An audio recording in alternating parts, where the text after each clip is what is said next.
pentru mine, cât de tare poate să-l auzi cu tine. Cine oare îți vorbește atât de frumos, dar vrea să te întoarcă pe față și pe dos? Cine ți-a reflexul pentru a mia oară, pentru a mia oară, pentru a mia oară? Și istoricul vrea ca să ți-l ceară, vrea ca să ți-l ceară, vrea ca să ți-l ceară. Cine în sesiune nu iese din casă, doar pe la Biblio și poate la masă. Da, studentul, da, studentul, da, studentul, oh, studentul, da, studentul, da, studentul, oh, studentul, da.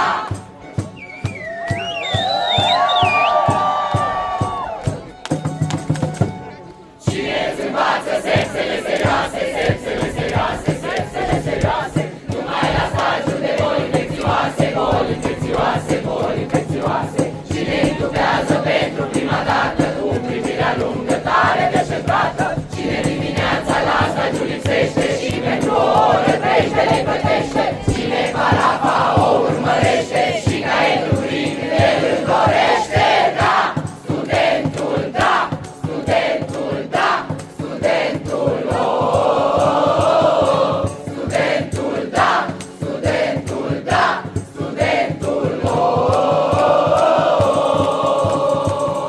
studentul, da.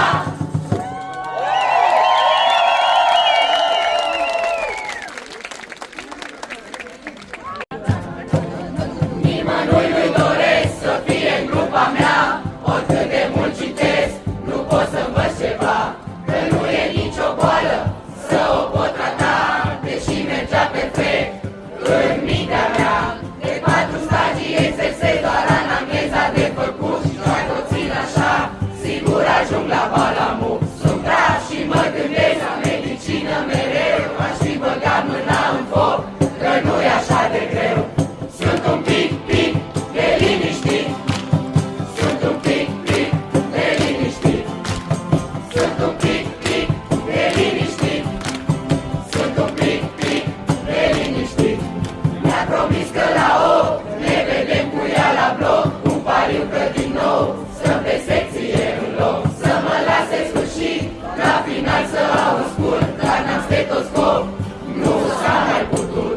Îmi zic să o las în pace că stagiul e terminat, îmi zic că m-a dat 10 și fără a ausculta.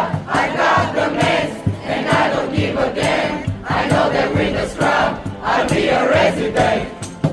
Sunt un pic cam obosit, sunt un pic cam obosit, sunt un pic cam obosit, sunt un pic cam obosit.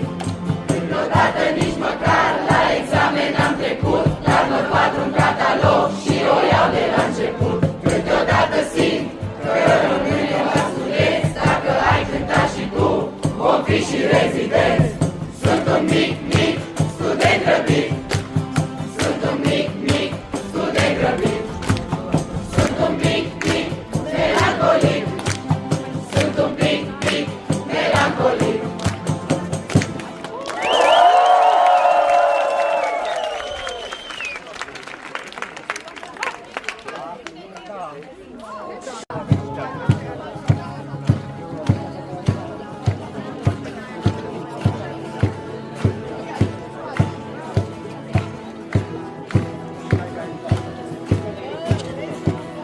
A trecut și facultatea,